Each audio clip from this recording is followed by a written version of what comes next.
Do you have to be perfect to be saved, to get into heaven, to get into the spiritual realm, to ascend from earth?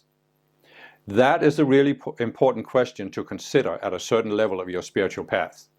And based on what I talked about in my last video, that it's not all good, we can gain a new perspective on it.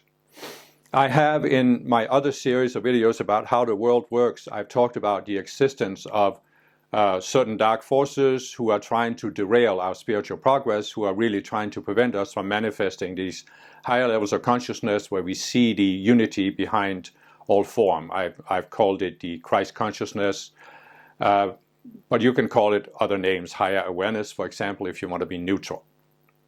So these dark forces, they want to prevent us from rising to that level of consciousness.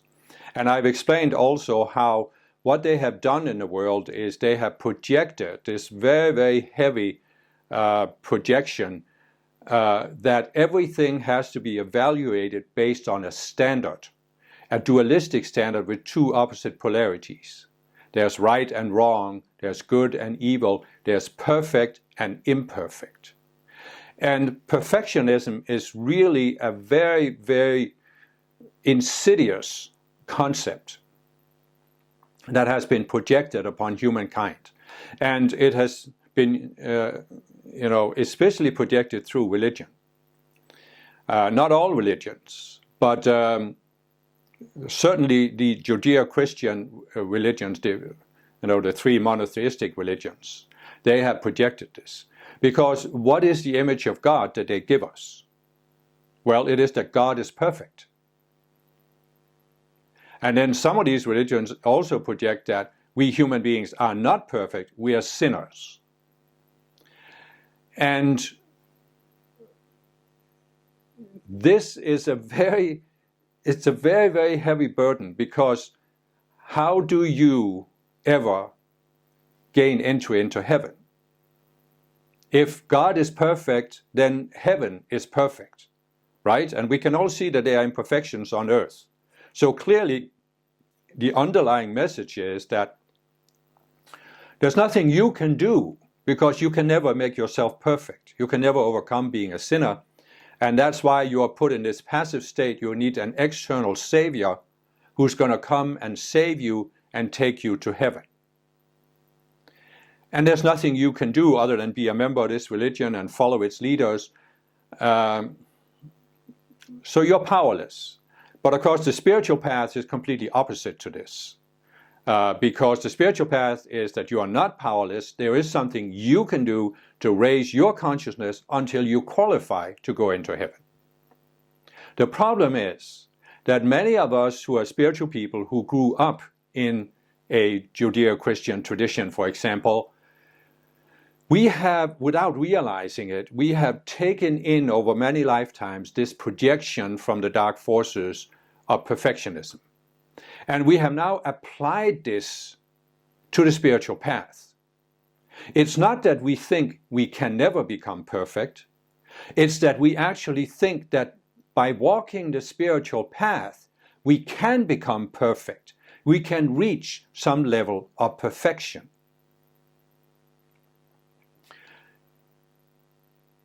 There's a couple of things that immediately springs to view when you consider this.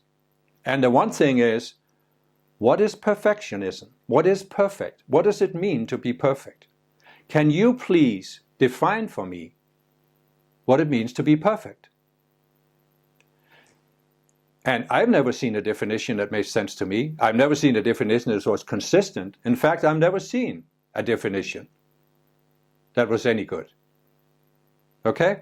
In my first spiritual movement, they were talking about how you meditate, and then you automatically, as you meditate, raise your consciousness to this cosmic consciousness where you never make mistakes. You spontaneously always do the right thing. But what was projected upon this by people in the organizational culture was this: you are then perfect. But still, what does it mean to be perfect? What does it mean to never make mistakes? Can we define it? No. So what is the result? It is that as spiritual people, we are striving towards a goal but we don't know what the goal is. So how do we know what we have to do to get there? And how do we know if we made progress towards it? And that's when we can go into this, what I've talked about in a previous video about the outer path, where we think, well, without realizing it, we're thinking, well, I don't know what the goal is. I don't know how to be perfect. I don't know what it means to be perfect. So I'll believe the guru when he says, if I just keep meditating long enough, then one day I'll automatically be there. There are other spiritual movements that talk about enlightenment. One day I'll be enlightened. I just keep doing this and studying the teachings and whatever is prescribed in the organization of the guru. And one day I'll just wake up and be enlightened. But again, what does it mean? How are you going to get to a goal?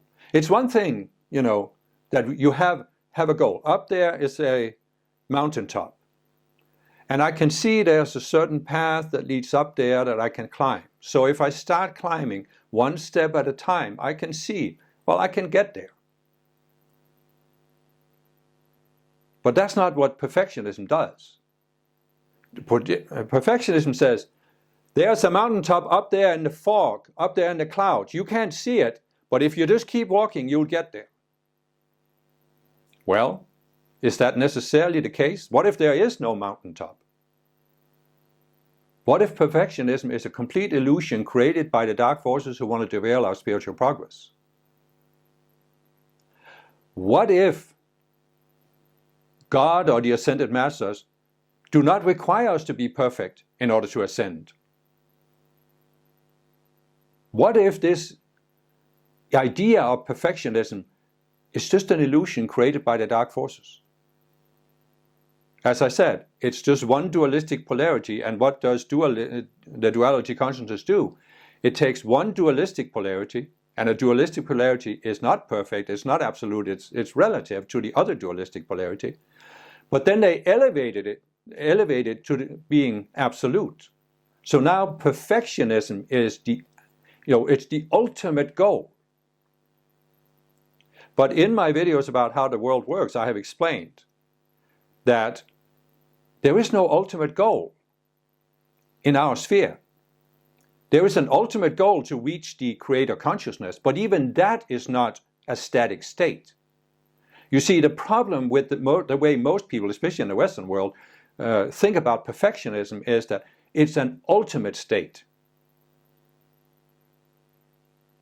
And as I've explained, there is no ultimate state. This is essentially also what the Buddha said 2,500 years ago with the concept of no self. It doesn't mean we come to a point where we have no self, but we realize there is no permanent self. There's no unchanging self, which is actually what they taught in Hinduism at the time of the Buddha.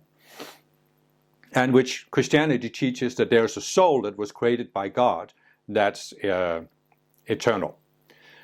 And there is a self, which I have called the conscious self or the conscious you, but it's not permanent, it's not unchanging, it's constantly changing. And the whole purpose for our existence is to constantly transcend ourselves towards higher and higher levels of consciousness. And the really dysfunctional aspect of this perfectionism is that most spiritual movements, they can't define what it means to be perfect. So they create another standard. Based on the teachings in the movement, they are saying, this is how you have to behave to be a good student or a good chela. This is what you do, this is what you don't do. This is how you talk, this is how you don't talk. This is what you think about, this is what you don't think about. And this means that people are trying to live up to this outer standard. They are trying to mold themselves according to the standard. But what have I explained in the previous videos? We start the spiritual path when we are at the 48th level of consciousness, where we have some connection to something outside our own minds. We walk gradually up towards the 96th level. And in this phase, our main task is to pull ourselves above the collective consciousness, the general collective consciousness on Earth. But what can happen, and which happened to myself for a number of years, is that you find a spiritual movement that has a very strong culture, a very strong definition of how you're supposed to be. And you are building a spiritual self that pulls you above the collective consciousness of the world. But the spiritual self you're building kind of makes you limited by the collective consciousness in your spiritual movement. And this is not individual Christhood. So you're actually building this spiritual self, and you are thinking that this self can get you to enlightenment, nirvana, cosmic consciousness, whatever the goal is in your spiritual movement.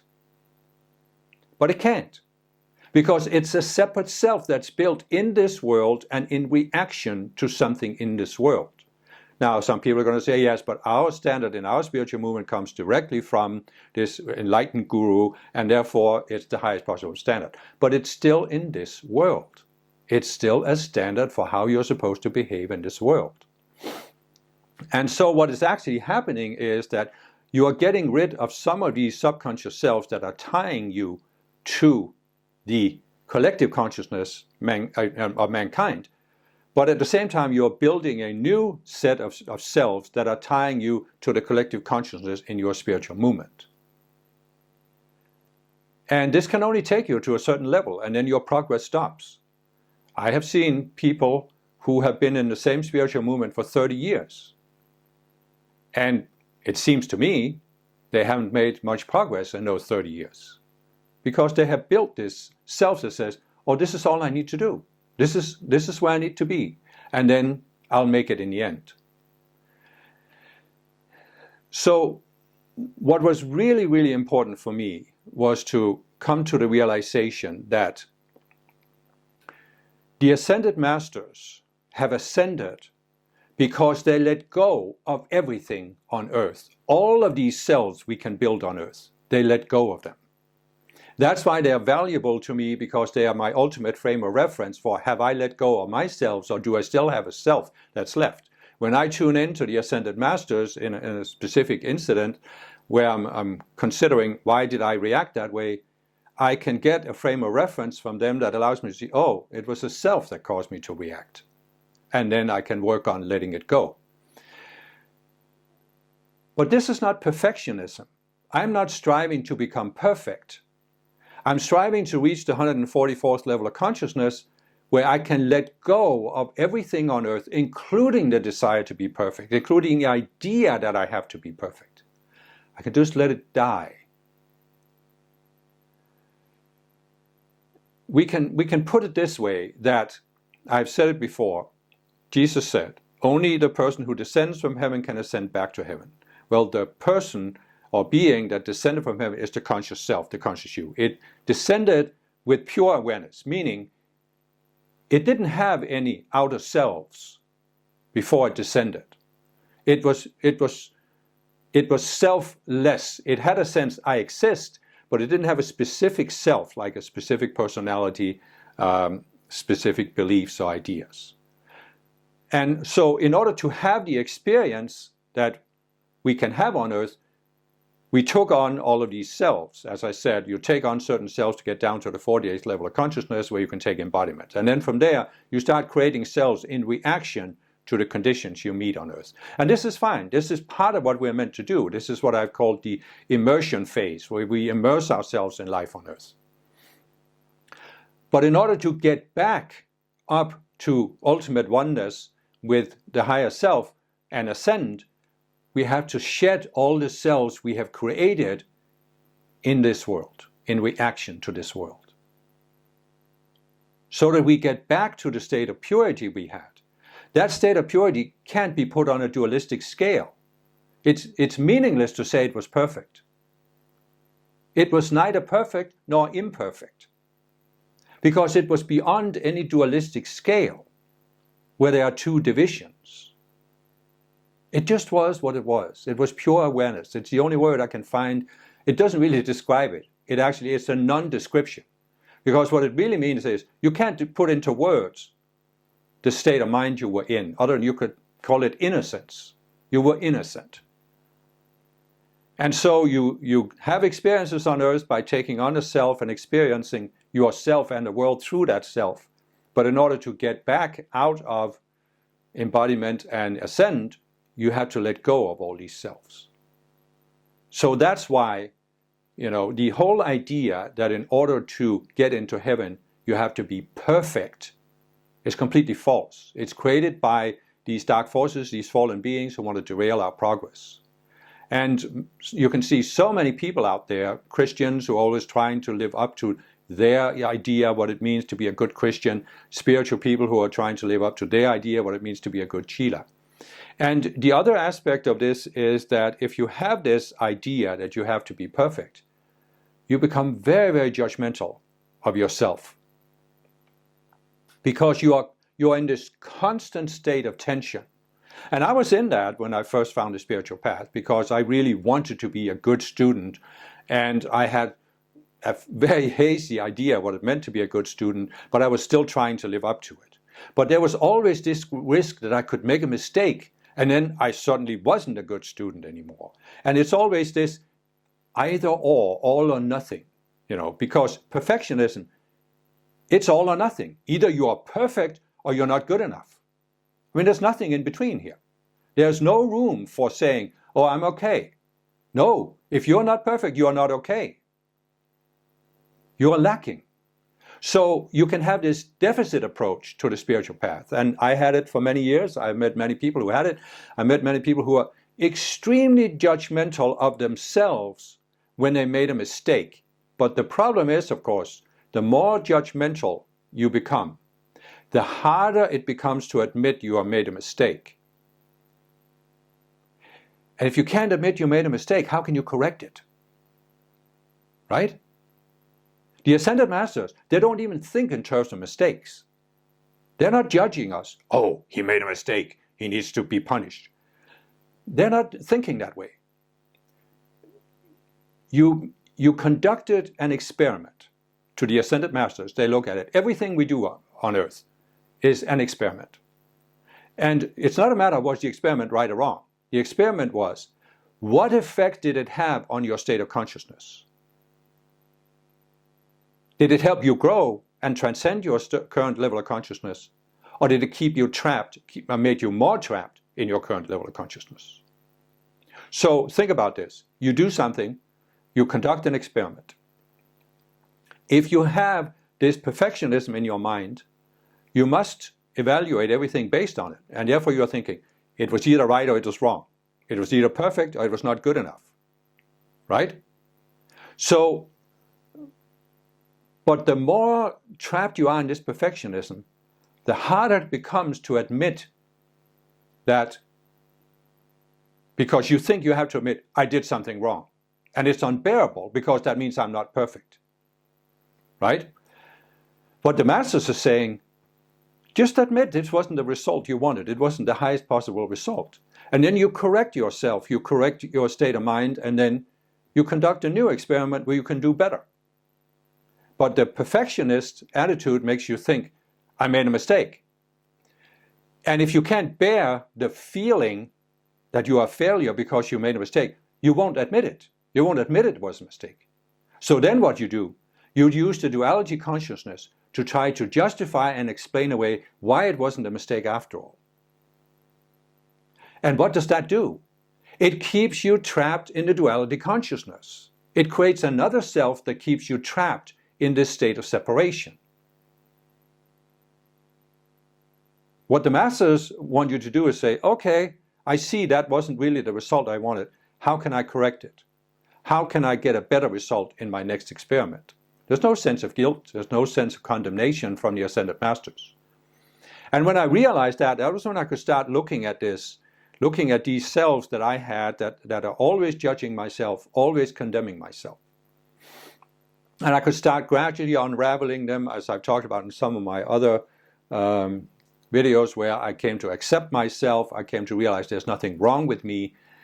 But you can only accept that there's nothing wrong with me if you get over this sense that you have to be perfect. And if you're not perfect, there is something wrong with you. So another facet of this that you see in many spiritual movements is, again, this. People have the sense that they have to be perfect. They don't know what it is. So instead they create this outer definition, how you behave, how you dress, how you talk, what you do and what you don't do. And then people feel, if I'm doing all these outer things right, now I don't have to condemn myself because I'm doing the right thing. And this means their desire for perfectionism is now sort of satisfied. But it's a fragile satisfaction. It's always threatened. You could make a mistake. And so then you become very threatened by other people who are not following the same standard. And that means you now become judgmental of people who are not walking the spiritual path the same way that you are. And I've seen this in all the spiritual movements I have ever come in contact with. You find this judgmental attitude towards those who don't behave, and of course towards those who are not in this spiritual movement, because they can't be as perfect as we are. And first of all, it's of course a very harsh environment to be in. It's a big strain for the people who are in it to maintain this image of being the good chelas. But it's also very hard for new people who come in. Especially in my second spiritual movement, the standard for how you had to behave to be a good chela was just very, very high compared to people's normal lifestyle. So when new people came into the movement, they would be confronted with all of this.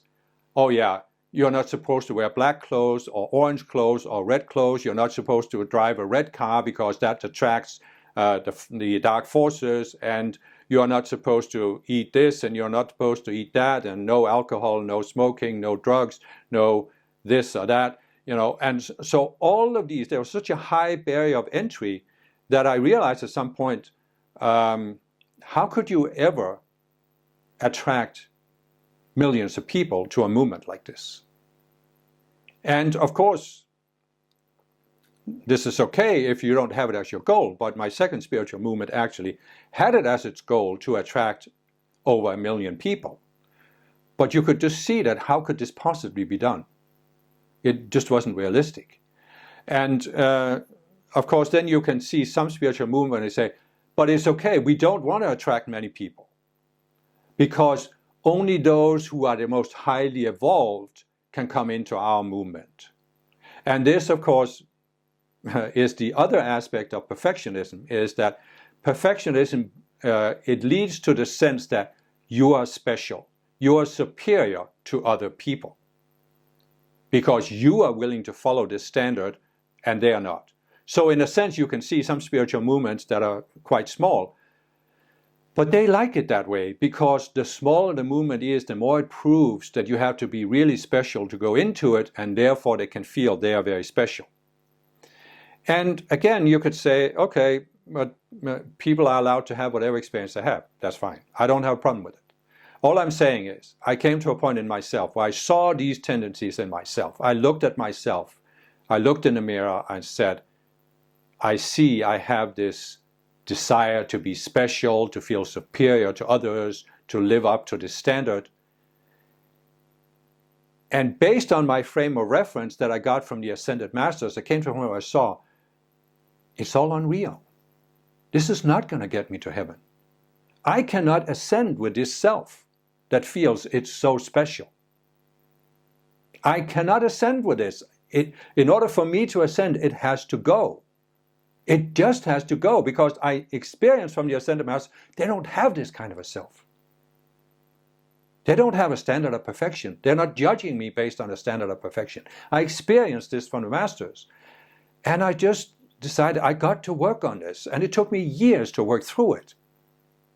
But there came a point where it just started dropping away, and that is an incredible freedom. It is an incredible freedom. When I think back to how tense I was before, my goodness, and I still see people once in a while who are in that frame of mind, and you can see how tense they are. They're always judging, am I living up to the standard or not?